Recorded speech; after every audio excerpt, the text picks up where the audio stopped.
Hello and welcome back to my channel, Craft Time by Casey. I am Casey, and today this is the Tree of Life pendant necklace and earring set that I will be making. Most of the components came from the bargain bead box for the month of April 2024. And if you are interested in the bargain bead box, I will have all the information in the description box below. I definitely encourage you to go check them out, and when you do, you want to use my code. That code is Casey2, and that code will get you $2 off your first order from their website or $2 off your first month's subscription. And I want to put in a little side note here. This is the second time I've filmed the intro because when I went to edit this video, I realized that I made one of the earrings upside down. So you'll see in the video, I finished filming the entire video and I talked about the earrings and showed the earrings, and I did not realize that they didn't face the same way. The two earrings right here, right now both of the flower beads are pointed up. In the video you'll see I have one pointed up and one pointed down, and I didn't notice it at all until I started editing it. So of course I went back and fixed it, and I am refilming the intro. So when you see that in the video, obviously I did catch it. It just took me a minute to do so. So if you would like to see how this set came about, then stay tuned.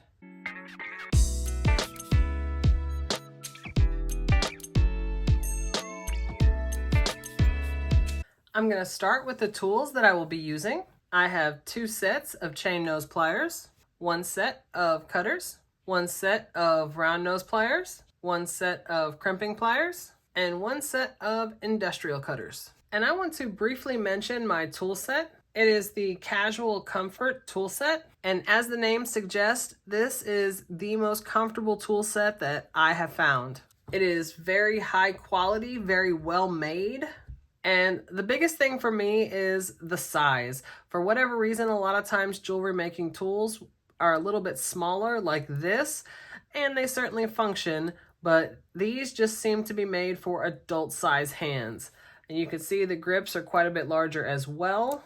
And ever since I found these, I really just can't imagine using anything else. So I will have this tool set linked down below, along with everything else I use in the video that did not come from the bead box. I have already cut these two pieces of chain. They are approximately 6¼ inches long, and that is why I said the industrial cutters. I make it a habit anytime I'm cutting, different chains or wires, memory wire, I always use industrial cutters just because I want my regular jewelry cutters to last quite a bit longer. So I always advise investing in a good set of industrial cutters. I am also using 49 strand bead along wire in the color Bright, and that is this silver color. And I always get the 100 feet just because I go through it so quickly. And I will also link down below the opening video I did for the bargain bead box, and it will have a detailed list of everything I used that came in the box. And I have already cut a length of wire, and this is how I begin each strand. I'm going to put on a jump ring and a crimp tube, and I'll put on a wire guardian, put it through one side, and wrap it around, put it through the other. And I want to make sure that jump ring goes up in that wire guardian, and I'm going to pinch it closed with my fingers. And I want both ends of the wire going through that crimp tube. I'm going to pull on the longer end just so the tail is not quite that long. And I want to separate that wire. I know the parts are small here, so I want to make sure that wire is not crossed underneath that crimp tube. I'm going to go in with my crimping pliers into that second divot and give it a good smash. Get that taco shape, turn it on its side, give it another smash, and then I'm going to go in with that flat part on the end, give it the final smash, and that makes it nice and snug. And I'm going to hold it just like this, and I'm going to take that crimp cover and put it right on top of the smashed crimp tube. Then I'm going to flip it up, go in with my chain nose pliers, give it a gentle smash, And now I'm gonna go front to back on that crimp cover, bend in those edges, give it that round shape, just like that. And that is how I start each strand. So now it's simply the order of the beads. And here is what each component looks like. We have the 4mm faceted, then on either end after that we have the 4-leaf bead, and then of course the 8mm round, and then the flower bead. We pull it down, and I'm gonna put that tail through the first couple of beads, just like this, and I'm gonna do this set 3 more times. All right, so here are the 4 components we have so far. Middle section is gonna be super easy right now. We're just gonna put on 2 of these 4mm faceted beads, just like that. And this is where our pendant, our focal pendant, will be hanging from right there in the middle. And now we're going to do this exact same thing on the other side, but you want the components, of course, to be facing the other direction. So we'll meet back up when I get everything in place. And here it is. I just think it's so pretty. I love these flower beads. So now we need to close it off. I'm going to put on a jump ring, a crimp tube, and I'm going to put it through one side of the wire guardian, wrap it around, put it through the other, and I'm gonna have my jump ring up like that in the wire guardian, and I'm gonna pinch it close with my fingers. I want both ends of the wire through that crimp tube. I'm gonna pull it down, and I wanna put the end of the wire through the first couple of beads, just like that. And I'm gonna take it and pull it snug. And here's where you need the balance, because you want to pull it really snug, but you don't want to have it too snug. You want to make sure that the whole strand is flexible, but you don't want any gaps in between the beads. So I'm going to go in with my crimping pliers into that second divot, give it a good smash, get that taco shape, turn it on its side, go into the first divot, give it another smash, take that flat part on the end, go in, give it the final smash. That gets it nice and snug. And I'm gonna hold the strand just like that. Take the crimp cover, put it right on top of the smashed crimp tube. Then flip it up. I'm gonna go in with my chain nose pliers, give it a gentle smash. And then I know it's hard to see, but I'm also gonna go back to front on this crimp cover, just like that. Give it the round shape. Go in with my cutters. Get as close as I can. And then I'm going to go in there and push that nub into the next bead. Just like that. And there is the strand. You can see it started and closed off in the same way. Very pretty. So I'm going to put the pendants on last. We'll connect the chain and the clasp first. I'm going to use the jump ring that's already on the strand.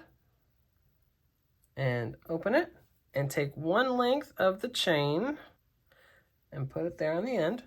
Close the jump ring and take another jump ring, open it, put it on the opposite last link, just like that. And before you close it, I'm going to put on my lobster clasp. Then close it. There it is. And you're going to connect the chain on the other side the same way, except instead of having a lobster clasp, you're going to end with a larger jump ring. All right, so there's the other end. And now we're going to connect the 2 ends. Just like that. There's the clasp. And now we're going to put on our pendants, the focal pendants. So this beautiful pendant came in the box. I did add a 10mm jump ring. I'm going to open it, put it right there in the center, and close it, just like that. And now I'm going to add these smaller charm pendants on either side. I think these are so cute. Open it, and I don't want to add it to the one right next to it. I want to go up just one more. Just like that. Close that jump ring. There you go. And I'm going to add the other one the same way on the other side, just not right next to it. One more over. And there are the 3 beautiful pendants. So I really love the kind of nature aspect of this with the flowers, the trees, the tree of life down here, just absolutely beautiful. So I'm going to set this aside so we can make the matching earrings. So I'm going to be using the Tree of Life charms that came in the box. They're the same on both sides. And I have an eye pin.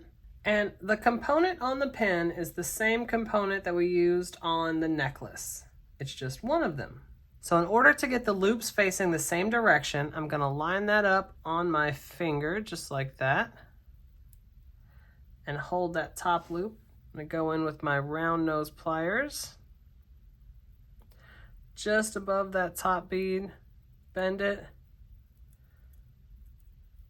back with my fingers, go in with my cutters, and before I close it, I'm going to go ahead and put on the ear wire, and then curl that loop back, and I'm going to go to the loop on the other side and open it just a little, put on the charm, and close it back. And here it is. Here is the set. And I'm going to set these up along with the necklace on the display so you can see it better. All right, here it is. And I absolutely love it. I think that pendant is just beautiful. I just think it is so pretty. And these charms really go, it just goes so well. Very nature-filled set. I just love it. And of course, I did catch that I had one of the earrings upside down. And of course, I put it back together the right way. And those charms there at the bottom, absolutely beautiful. I just think this set goes so well together. So once again, if you are interested in the bargain bead box, I will have all the information in the description box below. I definitely think you should go check them out, and when you do, you want to use my code. That code is Casey2, and that code will get you $2 off your first month subscription or $2 off your first order from their website. So if you like this video and you want to see other videos just like this, go ahead and hit that subscribe button down below and give me a like. Leave a comment. I absolutely love reading my comments. You guys are so kind, and I definitely look forward to seeing you in the next one. Bye.